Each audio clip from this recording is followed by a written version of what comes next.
Hello, and welcome to your new favorite bookish podcast, Fully Booked and Caffeinated. I'm Heather. And I'm Kelsey. And today's episode is about the debut thriller novel, A Flicker in the Dark by Stacy Willingham. Now, we're doing things a little differently today. We are celebrating because it's Cinco de Mayo. So, instead of coffee, we have some margaritas. We got ourselves a little surprise tonight. Mine is clearly virgin. There's no tequila in my margarita, but my husband did make homemade strawberry margaritas. Sounds delightful. And for the listeners who cannot see you, I can attest that it's in a very pretty glass and had like the little, because it's frozen, so it had like that nice swirl on the top. He even did a sugar rim. Yes. He always goes above and beyond. He sure does. And I do have tequila because I am the not pregnant of this duo. And I have a watermelon margarita. Oh, that sounds with good. Some nice Jose Cuervo in there. I'm not going to lie to you. I brought a backup drink. Did you really? Just in case. Oh my god. It's a Cutwater tequila soda. Okay. So I'm trying to have a good Cinco de Mayo. You're okay? moving and grooving, yeah. Yeah, so I mean, just you carry us, Heather. You got this. Cheers. Cheers. Enjoy your margarita. I wish mine had alcohol. Just, a couple more months. Couple more months. So obviously we're not caffeinated, but we're not thirsty. That's the truth. That's the truth. All right. So today's author is Stacy Willingham, and she is a New York Times, USA Today, and internationally best-selling author. She has written 2 novels so far, A Flicker in the Dark, which is today's book, and All the Dangerous Things, which I own. I got it in my Book of the Month box end of last year, so I'm very much looking forward to reading it. I've heard very good things about that one as well. And her 3rd novel is set to come out in January of 2024. So she's just already writing them, pushing them out. Plowing through them. Yeah. She earned her bachelor's in magazine journalism from the University of Georgia and her master's in writing from Savannah College of Art and Design.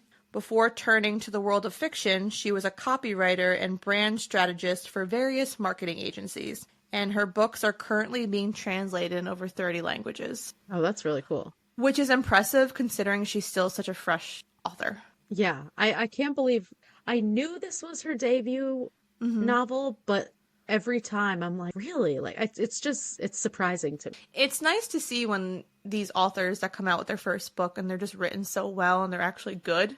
You're like, oh, like, good for you. Like, you actually wrote a good book for your first time. Yeah, and they get, I mean, I don't know the process of being chosen to be on the Book of the Month, but whether it's luck or, who's determining this. I know. It's really cool because that's how much exposure you're able to get. Exactly, because she was a debut author for Book of the Month with A Flicker in the Dark, and then she was a repeat author with All the Dangerous Things. That's really cool. Yeah, and I believe, I didn't write it down, but I also believe that Flicker in the Dark won, like, a Goodreads award, too, for, like, Book of the Year. Yeah, for, like, thriller. I know, super popular, yeah. And as per usual, we choose a book and then I realize, oh, this is going to be a show at some point. So it was announced back in October of 2021 that HBO Max is developing a series adaptation of the novel that hails from Emma Stone's Fruit Tree and A24 production company. So I'm happy that it's HBO Max because that means it'll do it justice. Yeah, I agree with that for sure. Because we loved Sharp Objects when that was on HBO Max. Yeah. And Mayor of Easttown, which I don't know if that was actually a book, but it was a really good thriller series with Kate Winslet. So they do. And Flight Attendant, also, which was based on a book. I didn't watch that yet, but I know that I've heard too that show was really good. Yeah. So I think whenever HBO Max picks up something, it's usually, it's going to be, it's rare for their shows to not be bad. Their budgets are very high. So. Exactly. Exactly. So I did see on Goodreads, you can sometimes, I think you had did the same thing with Silent Patient, the readers can ask the author a question and they'll respond. So this was a question someone had asked. They had asked, what inspired you to write A Flicker in the Dark? And Stacy responded, she said, "I've always had a fascination with criminal psychology and true crime, so serial killers are intriguing to me. The vast majority of murders take place due to very common emotions, things like love, lust, jealousy, greed, vengeance, etc.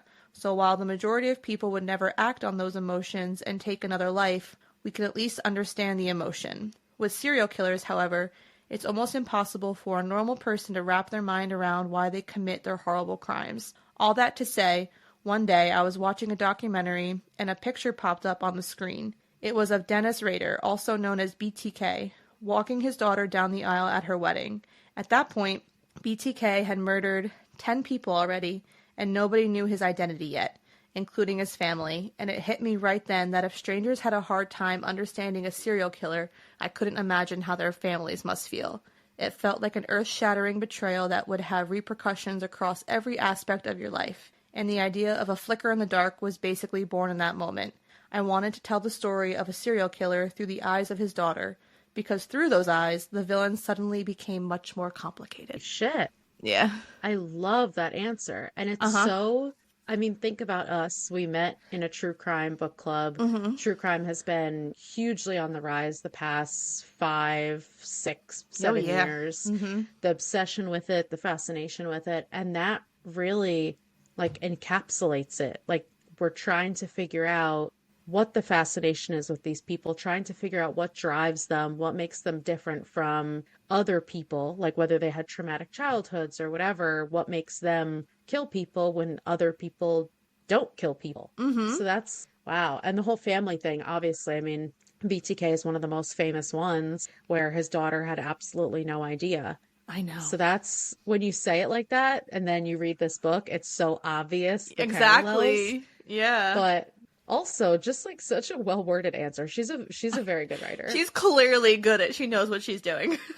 Yeah, exactly. Yeah, but I thought that was a really interesting answer, and I also jotted it down for us too, because clearly we became friends over, like we said, like serial killers and like true crime.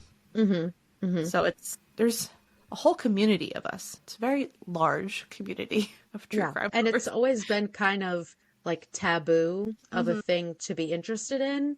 But now I think we're really breaking down the fact that it's not, oh, we're just obsessed with Ted Bundy. Like, no, we're obsessed with the psychology of it and getting to the bottom of it and figuring out how these people who look so normal, quote unquote, can do all these terrible things and hide it for so long.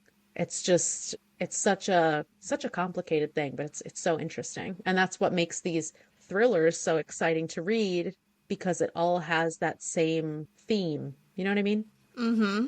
Agreed. So the book description from my BFF Goodreads is: when Chloe Davis was 12, 6 teenage girls went missing in her small Louisiana town. By the end of the summer, Chloe's father had been arrested as a serial killer and promptly put in prison. Chloe and the rest of her family were left to grapple with the truth and try to move forward while dealing with the aftermath. Now, 20 years later, Chloe's a psychologist in private practice in Baton Rouge and getting ready for her wedding. She finally has a fragile grasp on the happiness she's worked so hard to get. Sometimes, though, she feels as out of her control of her own life as the troubled teens who are her patients. And then a local teenage girl goes missing, and then another, and that terrifying summer comes crashing back. Is she paranoid and seeing parallels that aren't really there? Or for the second time in her life, is she about to unmask a killer? In a debut novel that has already been optioned for a limited series by actress Emma Stone and sold to 12 countries around the world, Stacy Willingham has created an unforgettable character in a spellbinding thriller that will appeal equally to fans of Gillian Flynn and Karen Slaughter. Love it. Yeah. Love that description. I know. And I also, was like, unmask another killer. Imagine that's your life. Just God, I have to unmask another killer. Just another day at the office. I was just gonna say, another day at work. Woe is me. What a life. Okay. So we're setting the scene as usual. But before we jump into the novel, I want to address the Nietzsche quote that she put at the very beginning. Because Okay. I was obsessed with it, and I read it, and I realized that this was going to be a good book, just because I like this quote a lot. So it was: whoever fights monsters should see to it that, in the process, he does not become a monster. If you gaze too long enough into the abyss will gaze back into you. I love that. I love that. And And I it was like, goes with this. You know, it sometimes does. they'll put quotes at the beginning that you're just like, Hmm. wow, that's an awesome quote, but it has nothing to do with anything. Yeah. No, and so when I read that initially, that was the first thing you read, and it was like, give me the chills. Oh, I it was like, sets it up for okay. sure. I was like, okay. So since this book is pretty straightforward, and it doesn't necessarily time jump, but there's flashback scenes, the best way, I believe, for the two of us to discuss this book is to just give a play-by-play from the book from start to finish, and that way we can just dive into all the aspects, because it's a twisty-turny adventure. There's Sure twists, is. and there's turns, and there's more twists, and more turns. It just seems like we'll just kind of go for it from the very beginning. And then we'll talk Isn't about things this as they come up. isn't this what everyone was talking about? That this book was like impossible to You couldn't figure out guess the what it was. twist Yeah. and all that stuff. Mm-hmm. Okay, so we'll talk about that as they reveal Mm-hmm. each, you know, what we thought. Okay, cool. Exactly. And I am looking forward to the end discussion about our thoughts on everything and when the final twist is revealed and everything, because it was good. Okay, so as we had said, the main character is Chloe Davis. So she's from a small Louisiana town called Breaux Bridge, I think. I didn't look up the Yes. pronunciation of the first word, but I'm assuming it's Breaux, whatever. And then her father, Richard Davis, also called throughout the book sometimes Dick Davis, Ah, yeah, I know, was convicted of murdering 6 teenage girls over the course of one summer when Chloe was only 12. So the book starts not at that point in time, but it's the 20 years later. And she's working now as a psychiatrist in Baton Rouge. And she's recently engaged to her fiance, Daniel Briggs, who's another big character throughout this book. And so in late May, so it's basically almost the 20-year anniversary of the first death of the girl or the first missing girl from like her childhood. mhm. And a teenage girl from nearby, Aubrey Gravino, goes missing and her dead body is soon found. And then shortly after that, another girl, 15-year-old girl named Lacey Deckler, goes missing, and she was actually one of Chloe's patients. So immediately Chloe's connected to this without even And meaning to be. not only that, but Chloe was the last person to see her alive because the last Exactly. time they saw Lacey was leaving an appointment at Chloe's office at her private practice. So immediately the spotlight is on Chloe, and no one really knows in her life now who she was in the past. Only like Hmm. Daniel knows. I don't think anybody, or no, her receptionist knows, right? Yeah, I think so because they're like friends. Yeah, but she doesn't really tell people much about her dad basically being a serial killer, and kind of keeps what happened that summer on kind of close knit to her. So She moved away, but not far away, like only a no, couple hours away. But she moved to a more busy city, so it's mm-hmm. like she was able to blend in more, I guess. Yeah. The first girl that went missing back in 1998 was Lena Rhodes, and Chloe knew Lena pretty well. Lena was a couple years older than her, and it seemed like she had a crush on Chloe's 15-year-old brother Cooper. They meet Hmm. at, the county fair, and Lena's very bad girl. She's drinking like straight to vodka in like a Gatorade bottle or something, whatever it was. Yeah, just She's like chugging. like lifting her shirt to show off her belly button ring, Hmm. just being I am obsessed with Lena. Like me she is too. my absolute favorite. I love every part where they talk about her because we all knew someone like Lena. Yeah, Some of us 100%. were someone like Lena. And she's just like rebellious and edgy. And she kind of tries to corrupt Chloe a little bit, but also in like a loving big sister kind of way. Mm-hmm. And Chloe I love the way that, since this is all from Chloe's point of view, the way that Chloe like idolized her and talks about her in this endearing way every time that Yeah. she has a flashback about Lena. Yeah, it never seemed her thoughts and feelings about Lena were never negative or judgmental. At all. And you would think that the kind of character that Lena is portrayed as she would be someone that the audience would immediately judge because maybe she's a little bit more promiscuous for 15 or however it goes, and she seems to have like a crush on her brother, but Chloe just genuinely, Lena was like her genuine friend. And she doesn't even realize it until like, you know, later in the book that Lena was actually like her friend. Like she doesn't, she never associated Lena as someone that was kind of teaching her the ropes, but then she realized but that even no. like Lena would say, she wouldn't just try and corrupt her and be like, oh, we should go and drink this liquor. We should break into your brother's room. Like, she would also give her these little gems of like, you need to be yourself and you need to, you know, own yourself and own, you know what I mean? Like, so that's why I got those like big sister vibes. Yeah. So it wasn't just her being a bad influence in order to get closer to Cooper. Like, they genuinely were friends. And we also, which I'm sure we'll get to, but we get little glimpses just from Lena's offhanded comments about what her home life was like. So you kind of start to understand her a little bit more and understand that her home life wasn't that great. And there were reasons that she was, you know, always out and always doing her own thing. Yeah. And so the beginning of the book is kind of originally how it starts is Chloe's in her office and she gets a phone call and it's from this, was it New York Times? I can't remember what magazine it was. He was a journalist for I think so. Aaron Jansen, and he wants to talk to Chloe about the 20-year anniversary coming up of her father's conviction and the missing girls. And she's like immediately like, no, like, fuck off. I don't want to talk to you and all this. And so we come to find out that she has a drawer full of pills because she can write prescriptions. Yeah. And there's it's like a candy store in there. Literally. And like, this is the thing. So obviously Chloe has a lot of trauma. Like, that's why she got into psychiatry.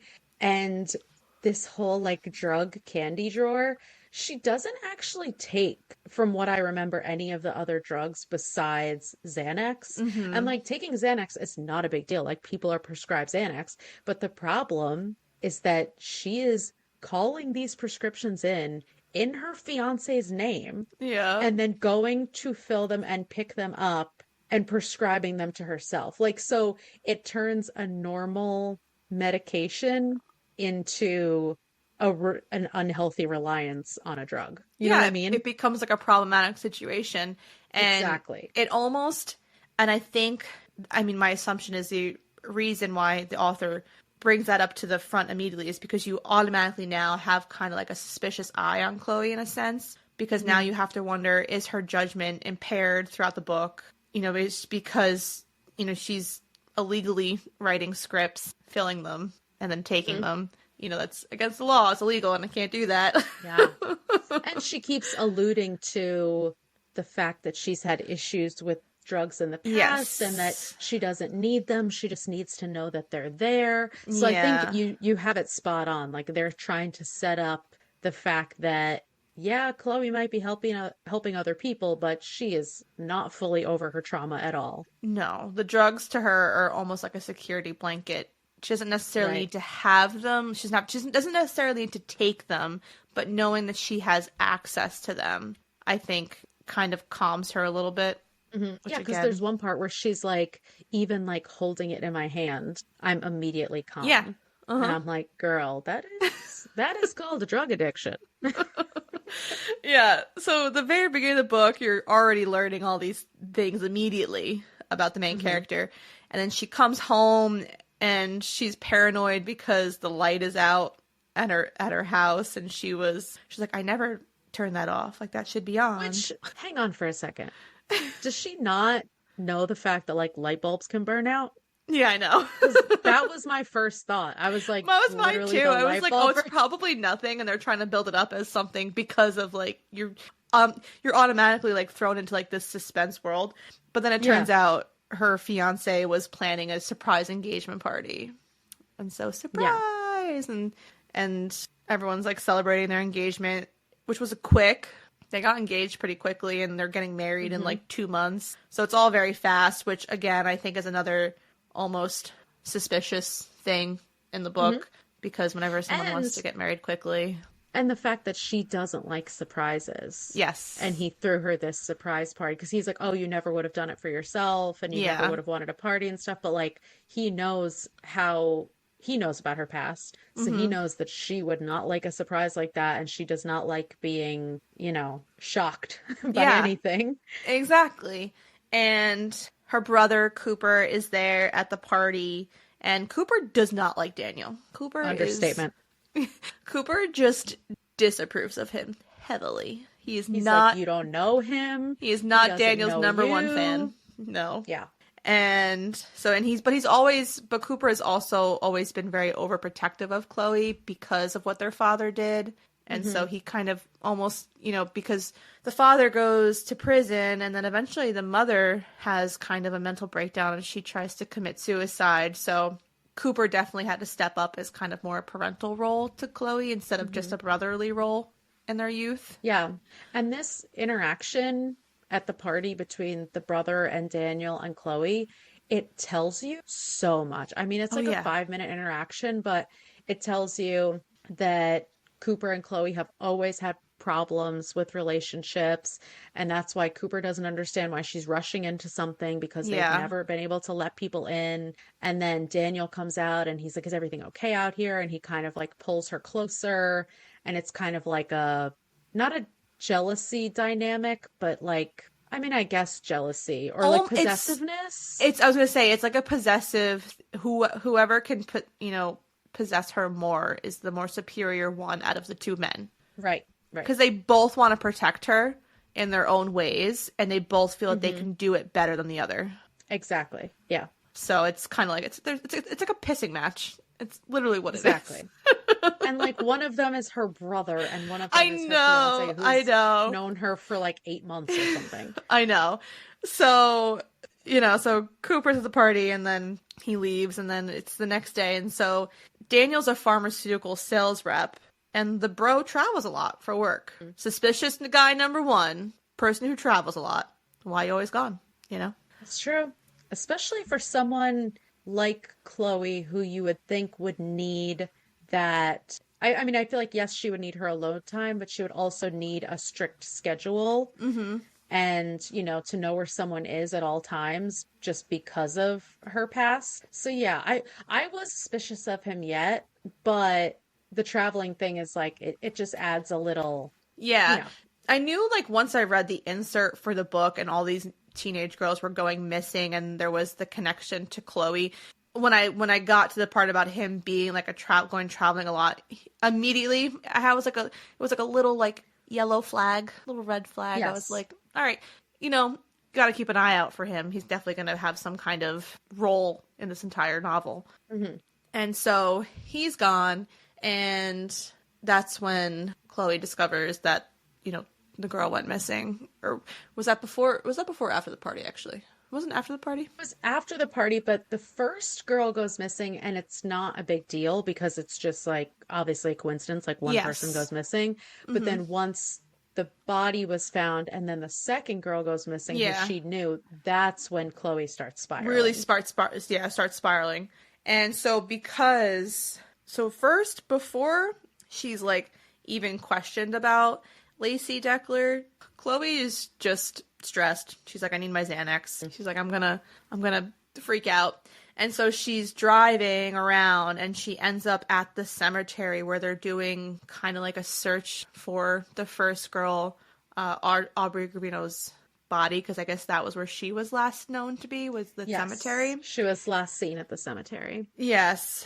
And so all these people are looking, and then this one woman finds an earring, and Chloe just goes up and fucking grabs it. Like, Just snatched. full palms this shit. Like she might as well have coughed on it. So she just finds this earring, and immediately her hackles rise because she knows that it's Aubrey's, because she saw the pictures of Aubrey where she was wearing the earrings and then matching like they're pearl earrings with like a matching necklace. And then the police officer comes up to her and he's like, bruh, you're just touching evidence. It's like, don't fucking touch it. What is the matter with you? And she's like, oh, Like, what? Your Yeah, dad's literally a serial killer. You don't know you never watched one episode of CSI? I know.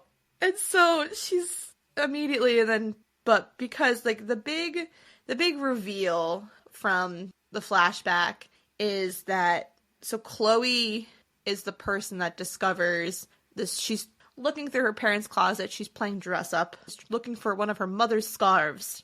And she comes across this jewelry box that she recognizes as her mom's, and she opens it up, and in the jewelry box is a bunch of jewelry, and she recognizes was it a butterfly or a firefly? The firefly belly button ring that was Lena's. Mm-hmm. So she remembers back when they were at the county fair, and Lena was lifting up her shirt, showing off her belly button ring, that their father was very intently watching this interaction. Mm-hmm. Made it seem like it was creepy. Yeah, like that he was a pedophile. Yes. So Chloe brings this jewelry box to her mom, and it has other mementos in there. It's not just that, it's other jewelry. So this was her dad's thing as a serial killer, is that he would take trophies, which is common for serial killers. They'll take trophies from their victims, and her dad's trophies were jewelry from the victims. Mm-hmm. So like she's immediately thrown into like that scenario in the present day, because now this girl was missing some jewelry when her body's found, because when her body is found and there's no necklace on her body. Mm-hmm. And that must have been traumatizing for a 12-year-old girl to just discover, and that's that your dad the is a serial crazy killer. thing. Yeah, Exactly. That's the crazy thing that we learn, is that Chloe is responsible for her dad being caught. There was no DNA evidence. Everything they had was completely circumstantial. The smoking gun was the fact that this box was found in his closet. That's all they have. And so she's the one who found the box, showed it to her mom, and then brought it to the police and said, like, I don't want to get my dad in trouble. She didn't even, during the whole interrogation with that police officer and the flashbacks, Chloe kind of changes her mind, and she doesn't want to show the police officer anymore, because she doesn't understand how someone as loving as her father could do this to other people.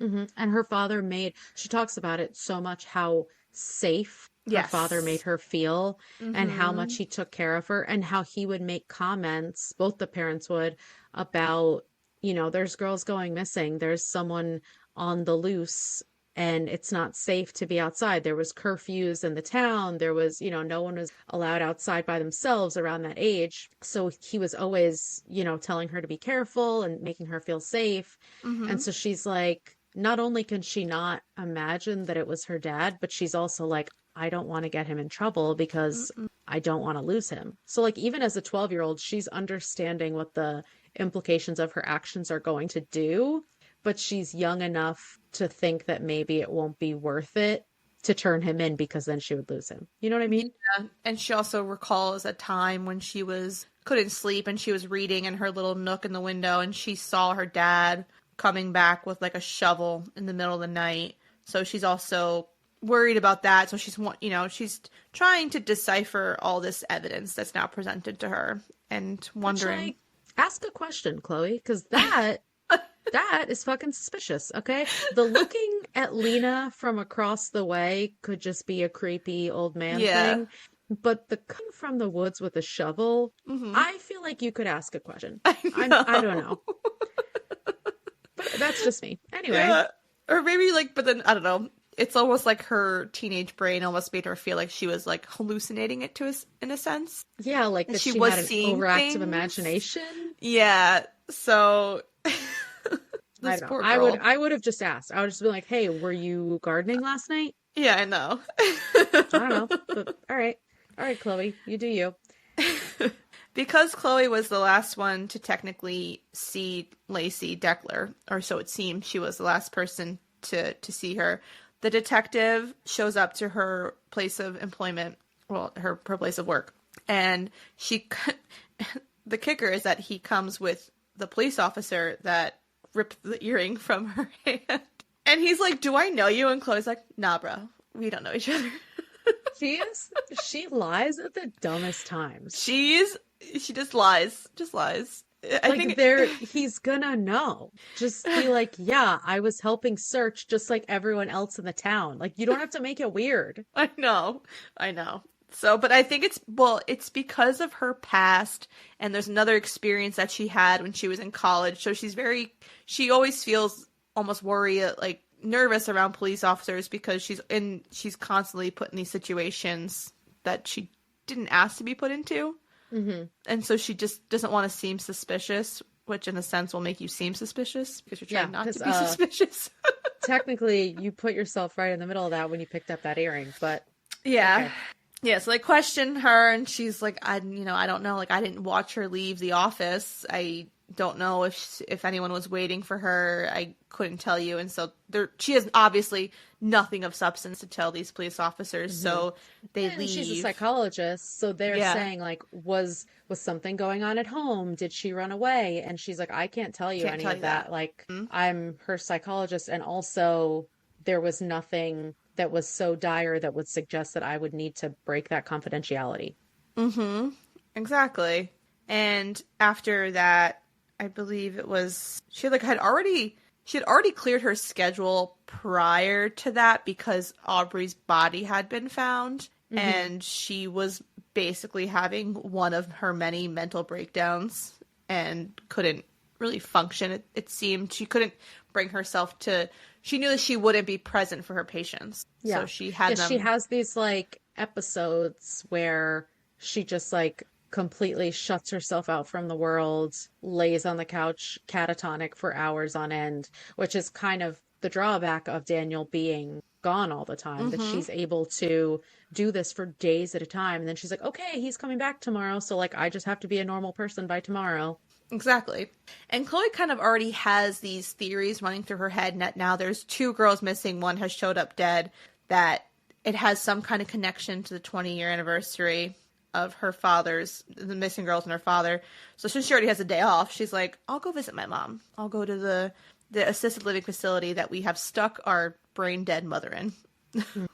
So So, the mom tried to kill herself after the yes, sentencing, failed. but was saved before Hmm. she died. And the only person who could make the decision on pulling the plug on her when she was in a coma was the dad, and he refused to do it. Yeah.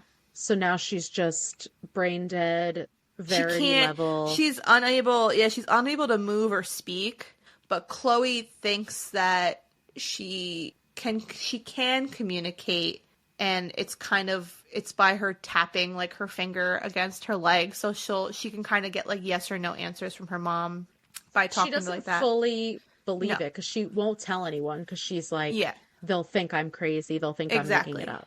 So, but in her mind, she thinks that maybe there is, something, maybe that her mom has some kind of cognitive function. She just can't speak. Hmm. So she's like, I have to tell someone my theory about all this, and I can't tell. I don't want to bring Cooper into this because I don't know why. I don't know why she wouldn't. Like, you're so close to your brother and you've already experienced something in the past. You would think that the first person you would go to if you're having these feelings in the present would be to talk to the person that you experienced it with. Yes, I agree. But they do set it up that Cooper also thinks that she's paranoid. Like he immediately Mm-hmm. asks if she's been drinking, if If she she's been doing is. drugs. So I think she's like, yeah, he would be the ideal person to talk to, but he won't believe me. And he'll think like that I'm just spiraling, which she Mm-hmm. is, to be fair. But She is. And so she's like, I'm going to talk to someone that can't respond back.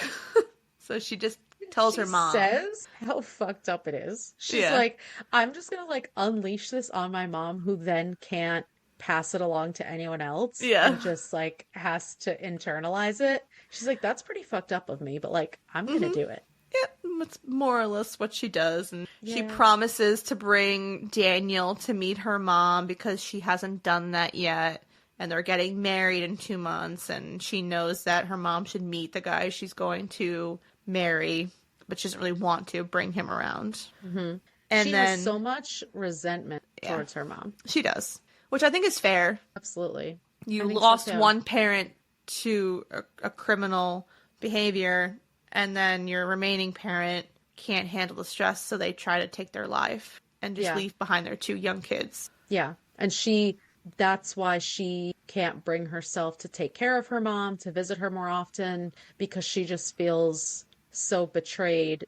And she's never had that chance to be able to talk to her mom about it or to be able to confront her about it. And her mom's never been able to apologize or Mm-mm. explain. So it totally is valid that she has those unresolved feelings. Yeah, I agree. Lacey Deckler's body is found in the alleyway behind Chloe's her work, her office. So like again, this girl, she's just being thrown into this missing girl situation without asking for it, obviously. And Yeah. it's again, you're like, so your first thought, I feel, while reading this book is that it has to be somebody she knows because Right. the threads are too, they're pulling, everything's too common. Well, at first it's like, could this really be connected to her, or is she just paranoid? And then you're like, oh, wait, no, no, no. Yeah, This is literally happening on her doorstep. exactly.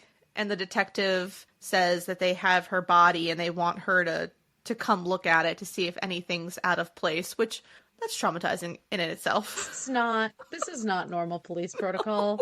This is not even a family member. Like, what are you talking about? I know. And at first, Chloe's like, no, I mean, like, I guess, like, I don't know what you think I can do to help you with this situation. And so she goes, and the detective's like pushing her, like, do you recognize, does anything seem out of place? And Chloe's like, I met this girl for like an hour, one time. What do you... Like, barely looked at her. Like, it was our introduction Yeah, appointment. I was yeah. looking at my notebook. I wanted to go home. It was Friday night. I was thinking about my Xanax. Like, give me a break. But then she notices, because in that first appointment in the book, it's written that, not that Chloe's fixated on it, but she notices the bracelet that Lacey's wearing during her appointment, and she's kind of always playing with it, and the bracelet is covering scars that Lacey had inflicted on herself, and so she realizes that the bracelet's not on her body. So she tells the detective, wait, the bracelet is missing off of Lacey, but she also, like, can't tell him that she knows about Aubrey's missing earring or her missing necklace because, Yeah. again, she'll place herself at the scene of the crime. Yeah.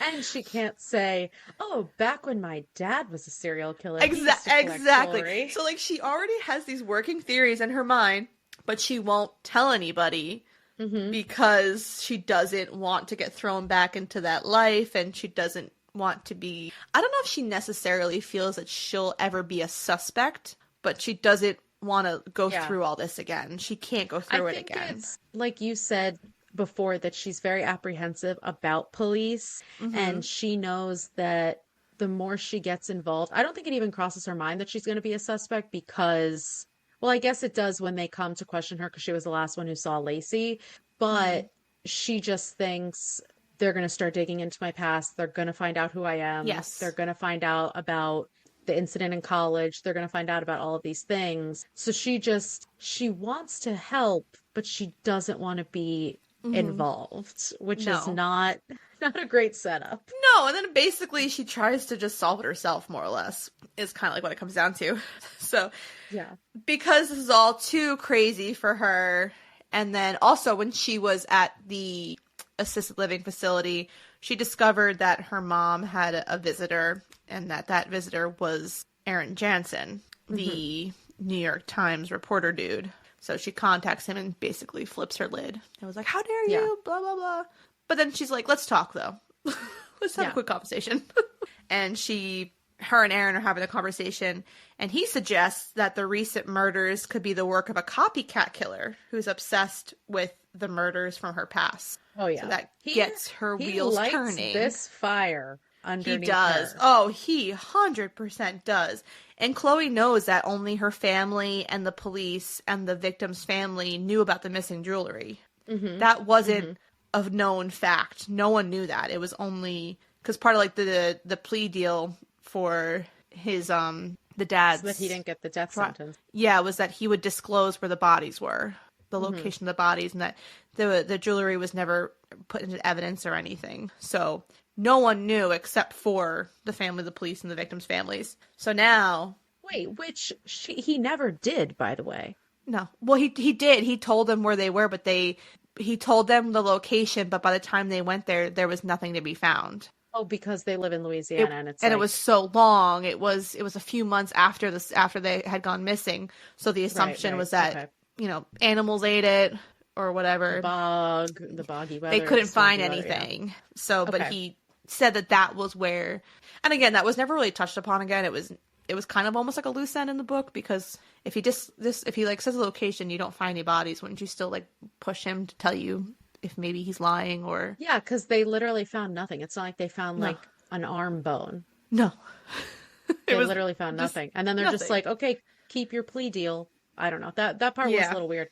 But just the fact of he puts in her mind that it is probably a copycat, and a copycat is one of two things. Either obsessed with in like an amazed by type of way, Mm-hmm. or obsessed with in a hatred type of way of the person they're trying to copycat. And basically, in either case, they're going to try and beat that original killer at their own game, so to speak. Yeah. And so for whatever reason, her first thought is she goes to Bert Rhodes, who is the father of Lena Rhodes, who apparently was also having an affair with her mom. Hmm. And she tells Aaron, or she asks Aaron for help looking into Bert. And it turns out that he's been in and out of jail for 15 years. He had various offenses like domestic abuse and assault. And now the guy lives in Baton Rouge. He lives in the area, and he works for a home Hmm. security installation company, which now I get that she kind of did a call now, the author, like to BTK. Now that Yep.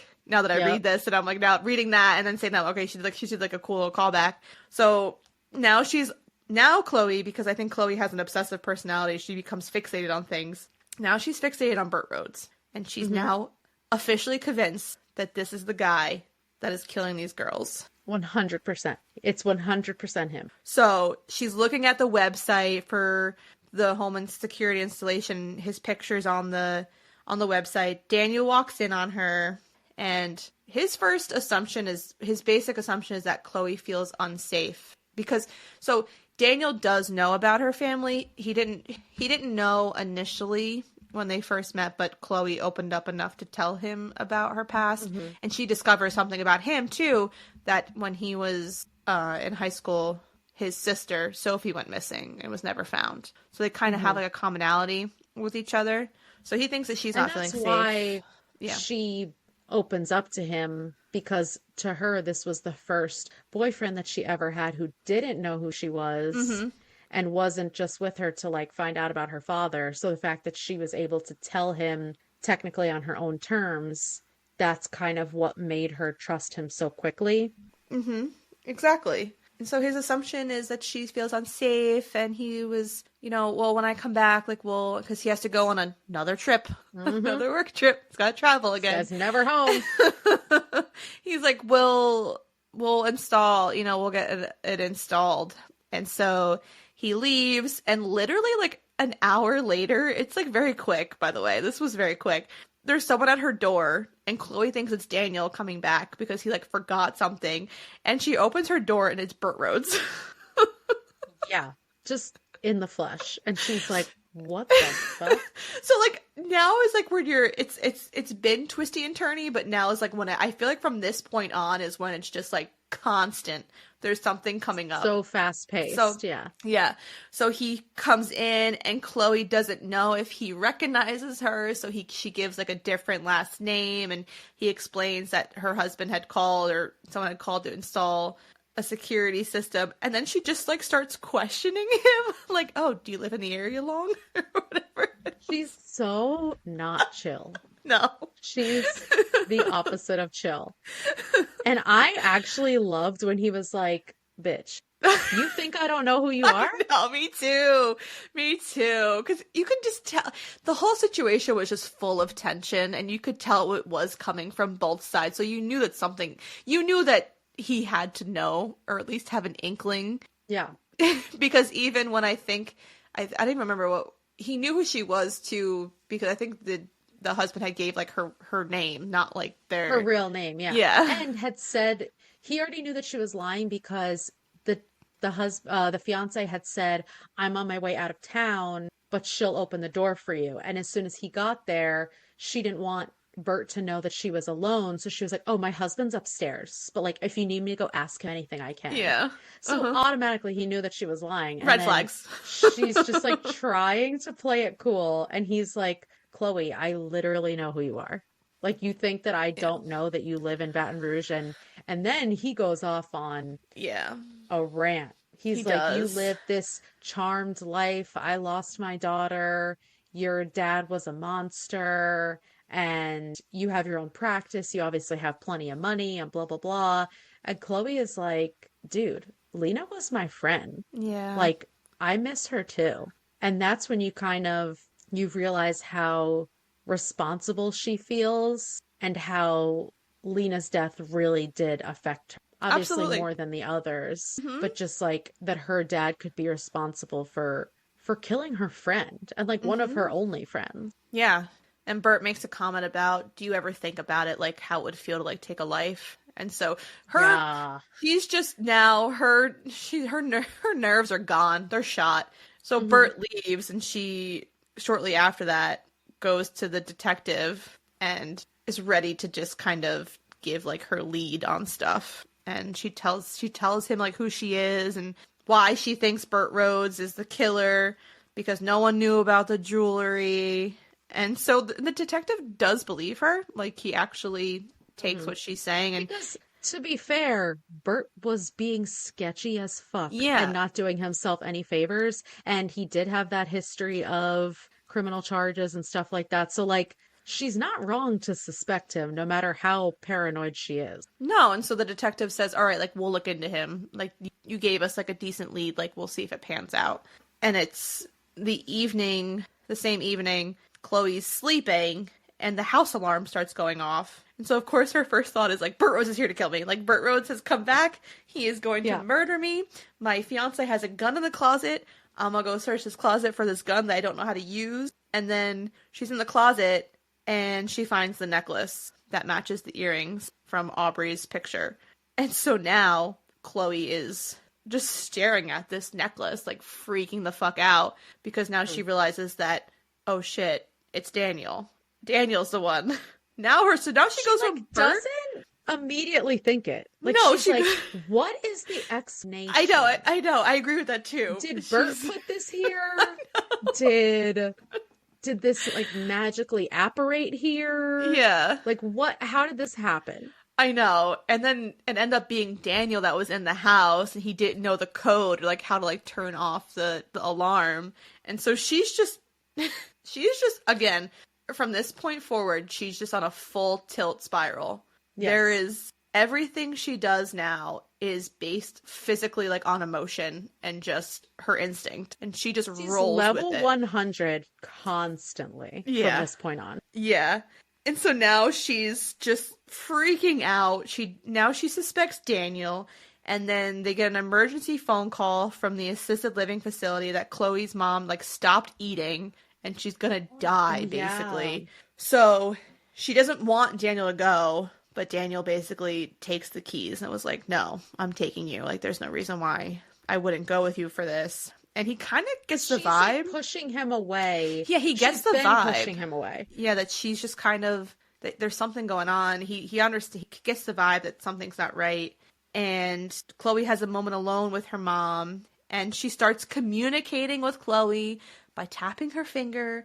And Chloe's like, be right back. I'm going to go grab some Scrabble pieces. And just, this is very smart. It is. It's very smart. And she comes back with all these Scrabble pieces, and she puts all the letters in front of them, and she points to a letter. And so she only gets the letters D and A before they're interrupted. And her first thought is like, oh my God, it's Daniel. Daniel's the killer. It's completely 100%. My mom just confirmed it's Daniel by these Scrabble pieces. She didn't say Bert. She said, I don't know how my mother, who is stuck in this facility, would know. But she knows. She never met Daniel before, but she knows. Yes. So this starts this whole investigation now. Chloe gets home. The necklace is missing. So she's like, what the fuck? I swear it was there. Now she thinks she's going crazy, but she's also like, no, I'm not crazy. I know it was there. Yeah. And so does her own investigation into Daniel, because now she needs to prove that it's her fiance that killed these missing girls. And And this whole time, she's got a partner in crime. Like, oh no. she has recruited this reporter. Oh, I'm getting there. Don't worry. Oh, okay, Yeah, okay. I'm I'm getting sorry. there. So she like lies to Daniel and says, I'm going on a bachelorette party in New Orleans for the weekend. Just Which, fucking randomly, which would be a red flag because the girl doesn't do anything. and quite an elaborate lie, dude. Like, really? Yeah, because now like her first thought is, even before this, she thinks that there is an actual connection now to her and these girls because Lacey was her patient, and then she realizes that Aubrey was at the wedding venue that her and Daniel went to go look at. So now she's just like, Yes. it's Daniel. He's connecting he's choosing these girls that I have a connection with. It's 100%.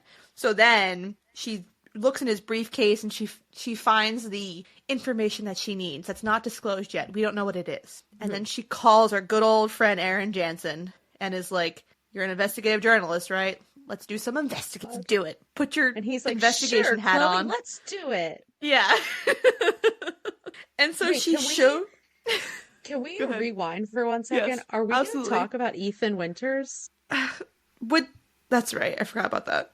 The Okay, dude. I don't, all I have to say is that, all right, so the cops find out that Burt Rhodes is not guilty of all of these things. I don't know how they find it out, but they're like, oh, Chloe, like, you sent us on this wild goose chase, chasing Yeah. after Burt.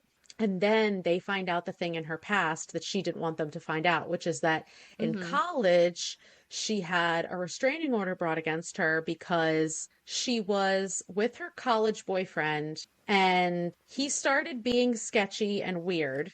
And her roommate went missing and she automatically, like, she's just surrounded by missing girls all the time. Yeah. So she automatically thought that her boyfriend Ethan was guilty.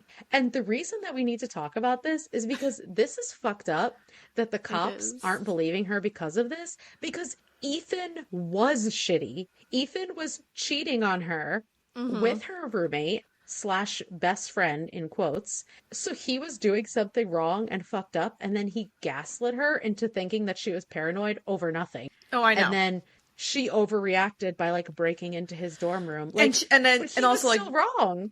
and during that time was when she was mixing alcohol and pills. Yes. So that's it was why she like broke Yeah. in. Yeah, it was this whole thing, and then end up like she was the Ethan was having an affair, was cheating on her with the roommate, and because And then got she her like found pregnant. because she looked in the bed and saw this huge blood stain and was like, "Oh my god, my roommate's been murdered," but she had a miscarriage and just didn't Yeah. fucking clean up the sheets and just ran Like, away.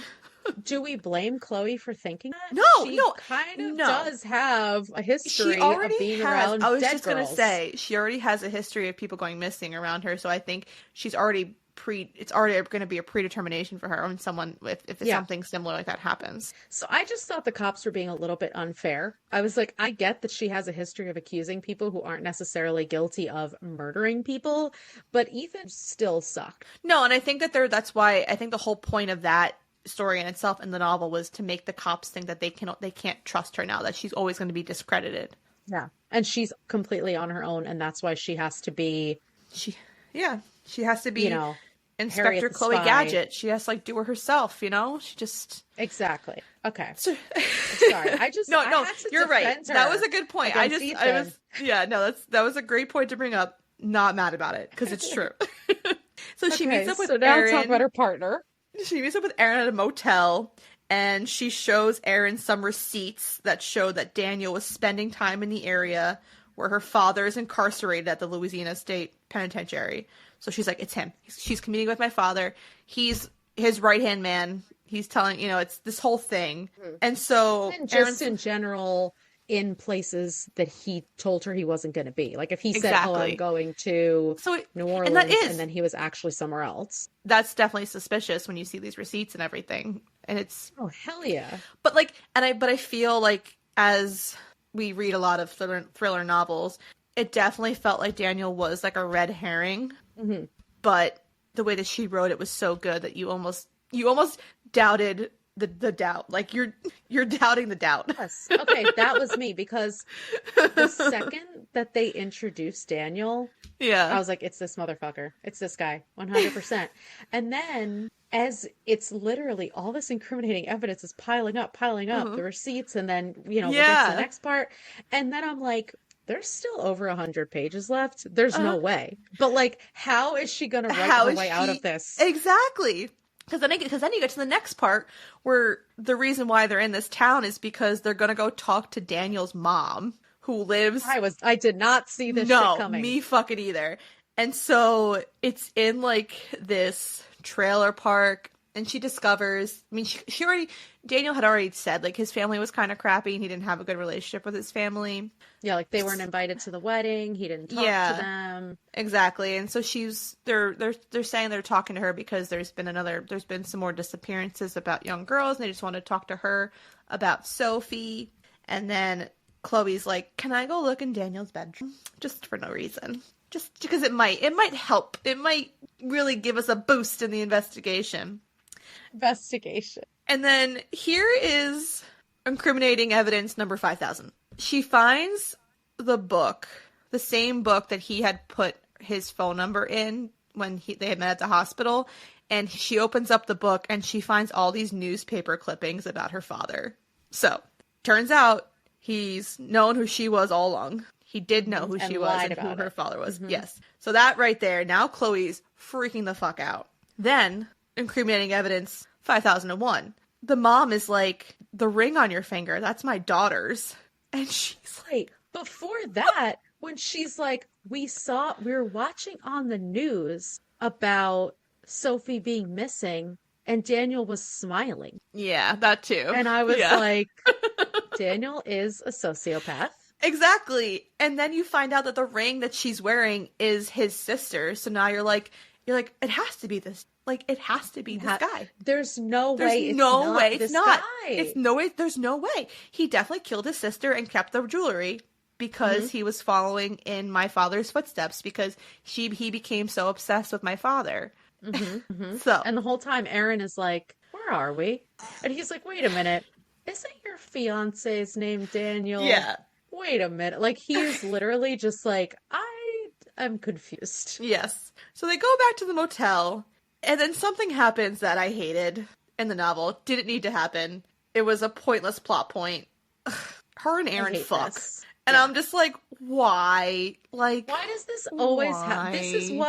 This happens in all of these books. I know, it really, really does. And I'm like, just because the girl is stressed and in a situation, it doesn't mean she needs to have sex with you. That's not Yeah. what's happening here. Like an accidental kiss, I would have Yeah. been like, okay, cool. Yeah.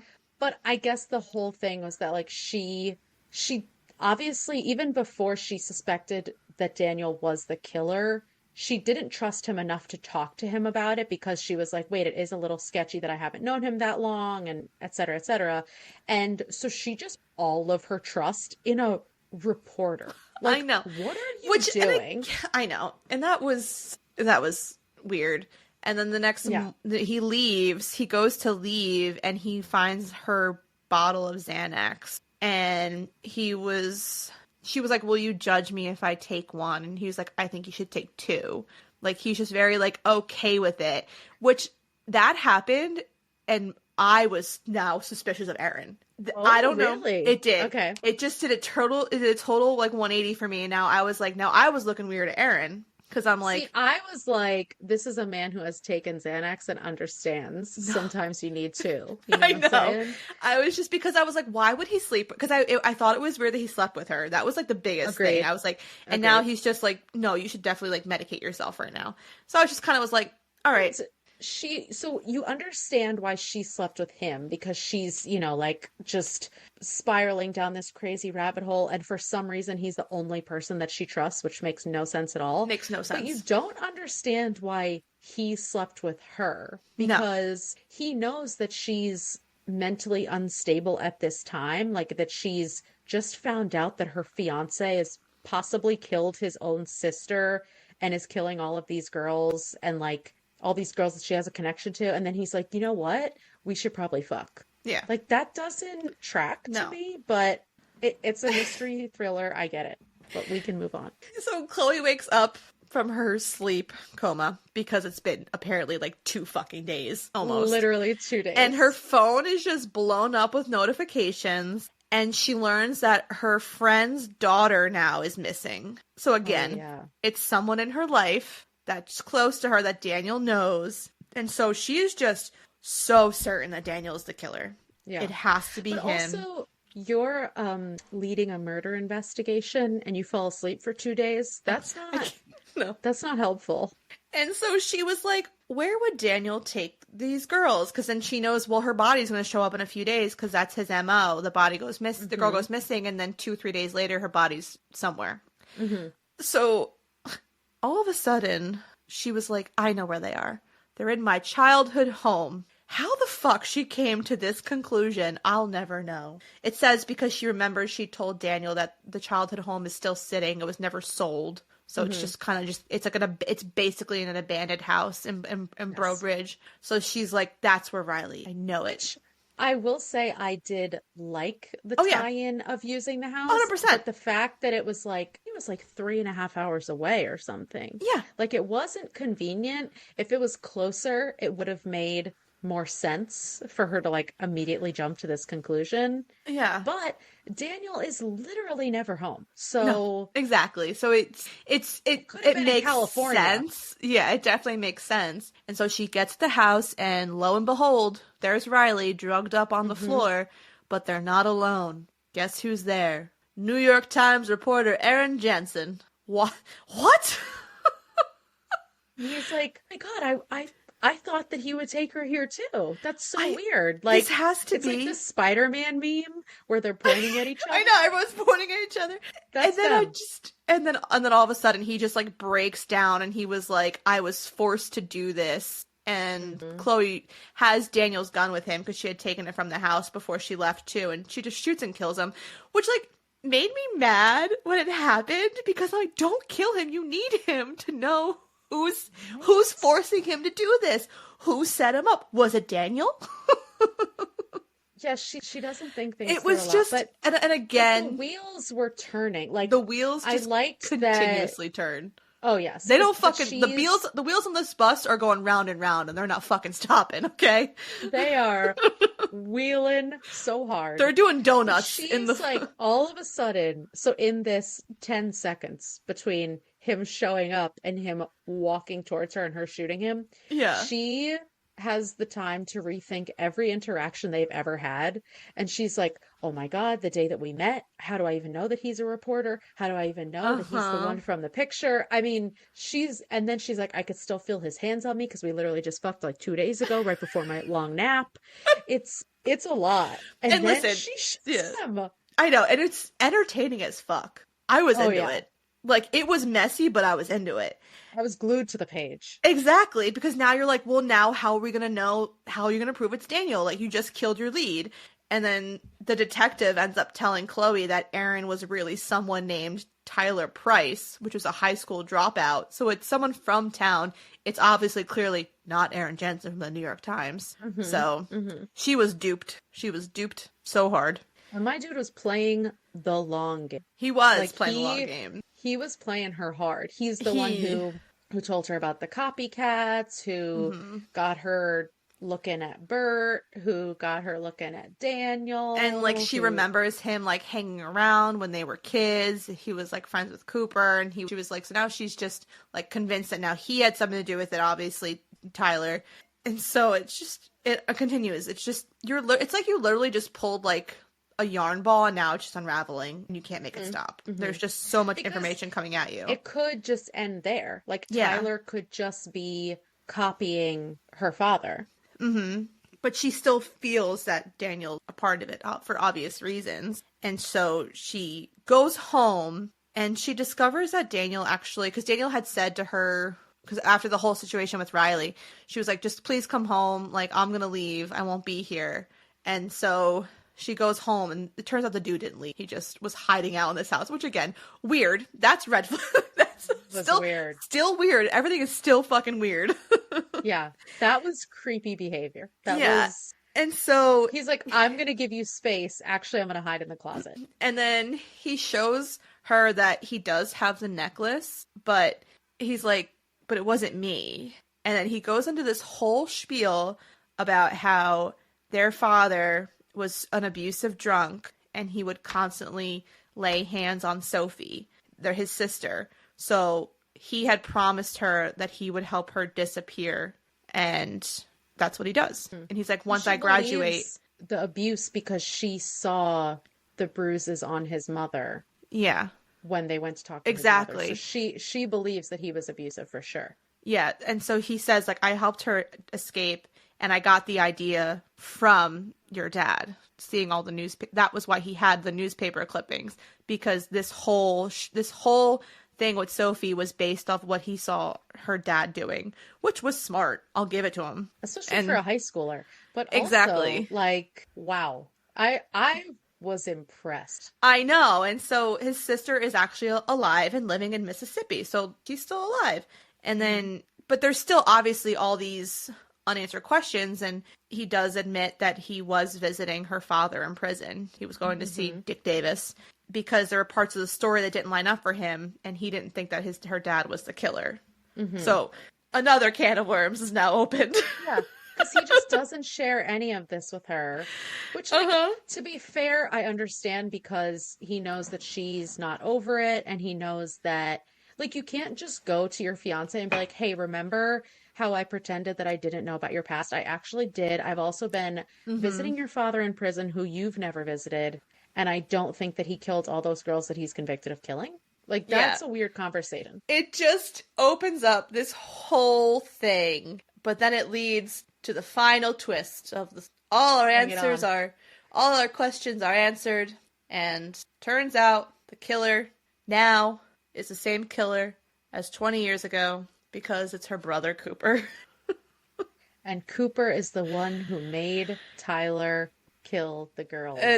Now it all makes sense. And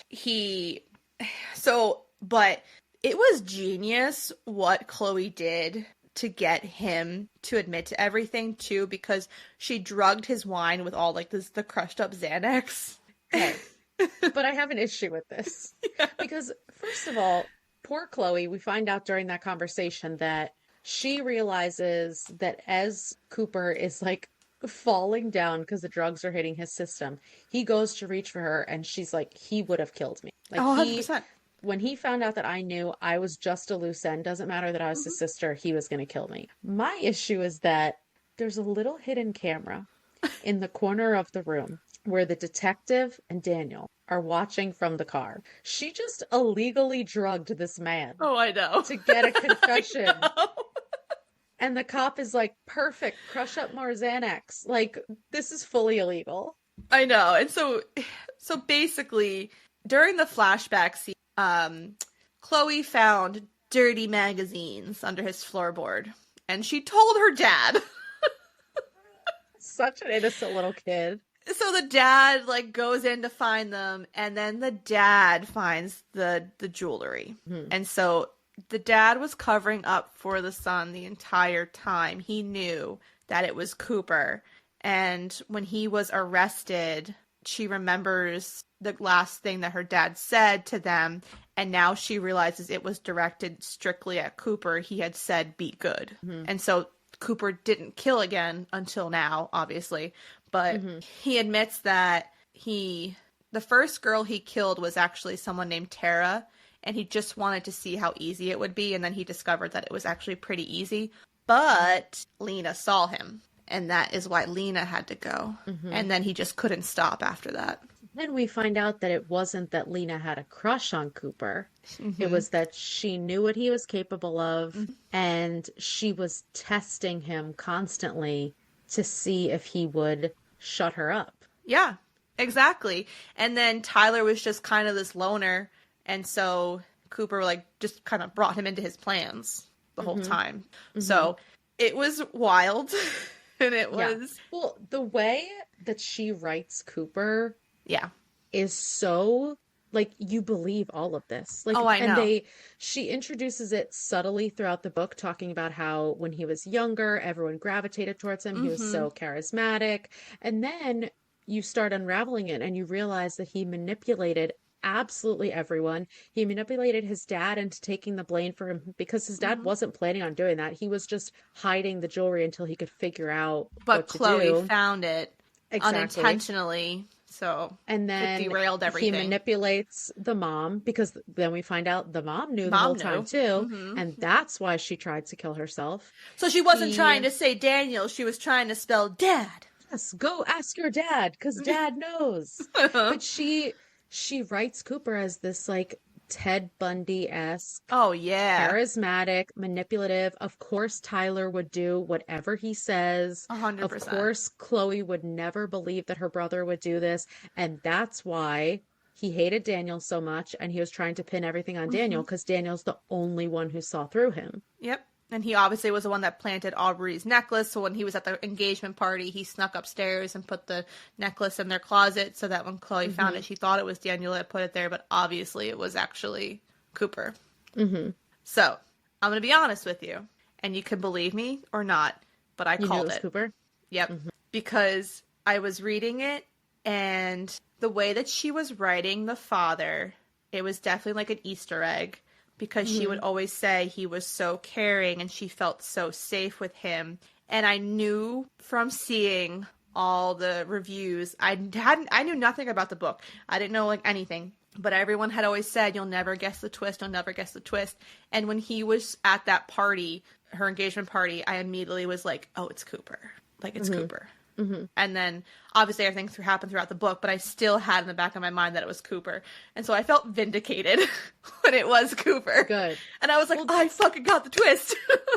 it's funny because at the party, I was like, it's either Daniel or Cooper. But then Yes. the second that Cooper left the party, I was like, oh, that he's barely in the book. I was like, it's definitely Daniel. Hmm. And then when all this stuff was piling up about Daniel, I'm like, there's obviously no way that it's actually Daniel.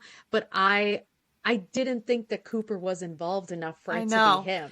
And I So and I that's and I think impressive. she I'm did. impressed. I was very proud of myself because I usually sometimes don't always get I usually get it, but this one was like it made it seem like, and I can get why people couldn't figure it out because like you said, Cooper's not in the book a lot. Hmm. He's barely in the book, which I think was also another Easter egg.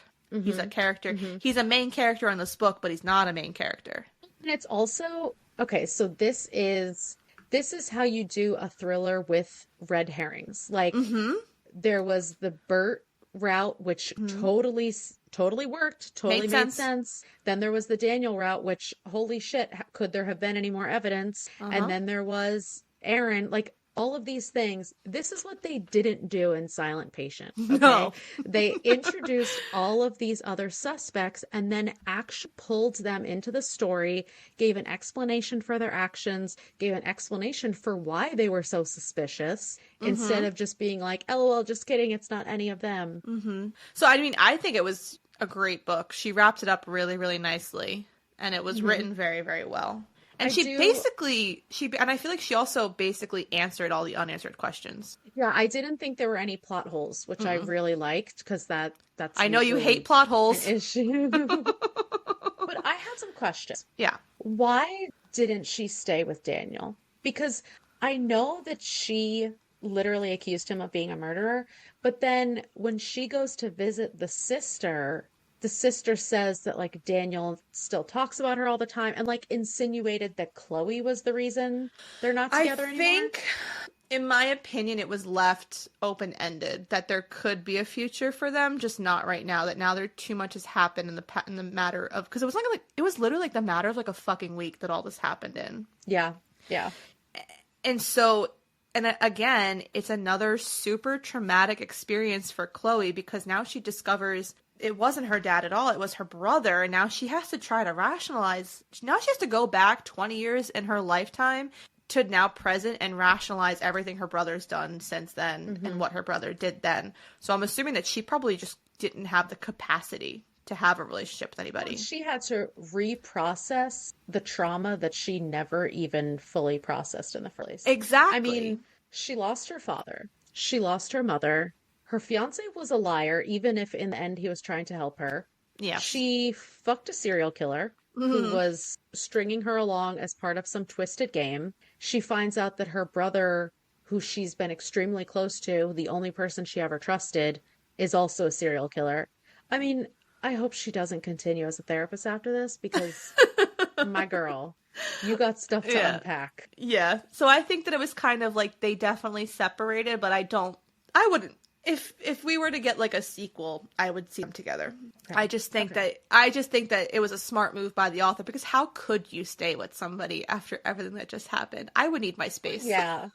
And also, like, he really did lie to her, and she did accuse him of being a serial killer. So But I like that she it's got to meet hard. the sister. That was nice. Yeah, that That was was nice. a nice little like cherry on top of everything, and that the sister was basically like, I don't think the sister was like, I don't think it's over between you guys, but I Yeah. understand that you guys both just need space right now.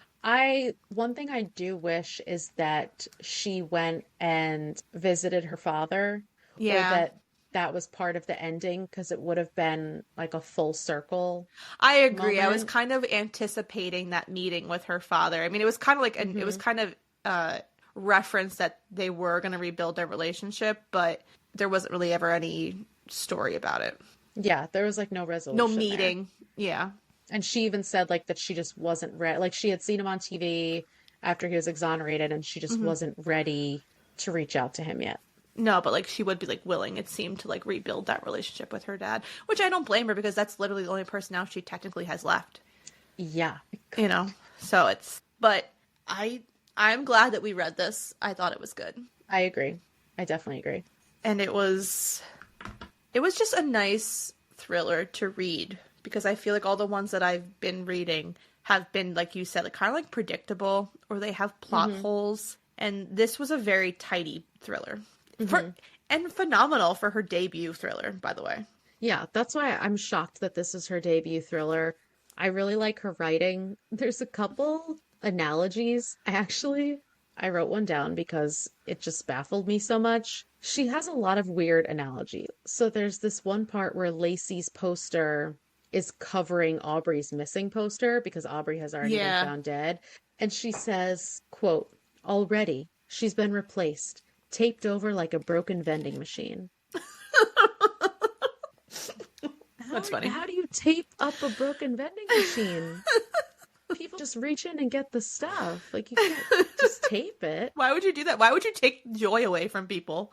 I I I thought that part was a little bit weird, but other it just stuck out to me. I was like, a broken vending machine. Wow, they should get the glass fixed. Sounds awful. So, for our rating system, Okay. out of mementos in a jewelry box. I mean, serial killer mementos. Yes. Okay. Okay, got it. I gave this a 4.5 out of 5. It was good. And the only reason why I couldn't give it a full 5 is I just had an issue with her taking pills illegally. That was really what got me. I was just like, oh no, like, this just ruins it. It wasn't anything against it. I just was kind of like, it just didn't sit right with me. And I didn't Yeah. like, I don't like when they make, because it was the same thing with like the woman in the window. It was like when they make the main characters that are women always be drugged up. I just don't Mm-hmm. it's personally not a trope for a character that I like. So that's why I gave it Because 4.5. she could be an unreliable narrator without the Yeah. pills. You know, because the same thing with like Sharp Objects. Like the main character in Sharp Hmm. Objects was always like, and I'm like, why do women always have to constantly be drugged and then they're never believed because they're Hmm. impaired? And I just personally just don't like that. So that's the I only agree with reason that. why I gave it a 4.5 out of 5. I agree with that. Mm-hmm. I also gave it 4.5 serial killer mementos in a box. I didn't like that the reporter and her had sex, That too. That too. but I thought it was super engaging, super Mm-hmm. fast paced. It's everything you want in a thriller because, like you said, it doesn't have those holes, it doesn't have those loose ends. It has a bunch of red herrings, but they all have a role in the story. And I really, really liked the way that everything was tied back. But when it was mentioned first, it wasn't in a big way, like, oh, we have to remember this. But like the ring that the mom sees, Yes. the firefly that she catches at the end, which was like the belly button ring, the fact that Tyler, when she caught him outside the window and he said, I'm nobody. Mm-hmm. And then at the end, she was like, who are you? And he said, I'm nobody. Like all that stuff being tied back together, I It thought was was really nice. cool. And then, like I said, I love the way Cooper was written. Mm-hmm. And I just think for a debut novel, especially, It was it good. was really, really good. It was It was really really good. good. I'm very much looking forward to reading her other book that I have. Yeah, I So, agree. I because bought it too. I think it's going to be good. Yeah, And from what I've seen, people also said it was good, like on Bookstagram and stuff. So I'm yeah. excited. I'm really excited to read it. But anything else? I do have a book recommendation based on Ooh, this book. listening. So it's called The Good Lie by A.R. Torrey. And I read it 2 months ago, I maybe three remember months ago. that being in one of your books. Yeah, I talked about it on our monthly bonus episode, but it's very similar to this. It's a twisty thriller. It's got a psychologist in it who, gets involved with the investigation. So it's definitely got the same type of vibes. So for anyone who liked this book, I would definitely recommend that one also. Nice. I will definitely. I haven't read that one, but it's on my like TBR list. I think I like marked it on Goodreads as want to read. Yeah, yeah, it's a good one. I will check that out. I will read a book recommendation from you because I have to, because you've read so many of mine. You are There's just required to. there's just so many books. I can't help I it. know. It's crazy. All right. So if you love us, obviously you love us. Why else would you be listening right now? You should definitely like, subscribe, download our episodes on whatever platform you're currently using to listen to this podcast. You can shoot us an email with any book recommendations, any questions you have for us. We are at fullybookedcalfpod@gmail.com. We are on social media on Instagram and TikTok at fullybookedcalfpod.com. So we would love to hear from you. Give us some shout outs, right? Yes, we would love to hear your thoughts, especially what kind of books you like for us to talk about, what Mm-hmm. genres you want to hear, stuff like that. We're definitely curious. Yeah, we're open. I read basically everything, and I'm gonna make Kelsey read everything, so it's gonna be fine. I'm open to it, okay? I'm Exactly. open to it. I bought ACOTAR, so I know, exactly, and we gotta get you into the fantasy world now. So, thank you all for checking us out, and remember, if you need us, we're fully booked. bye. Bye.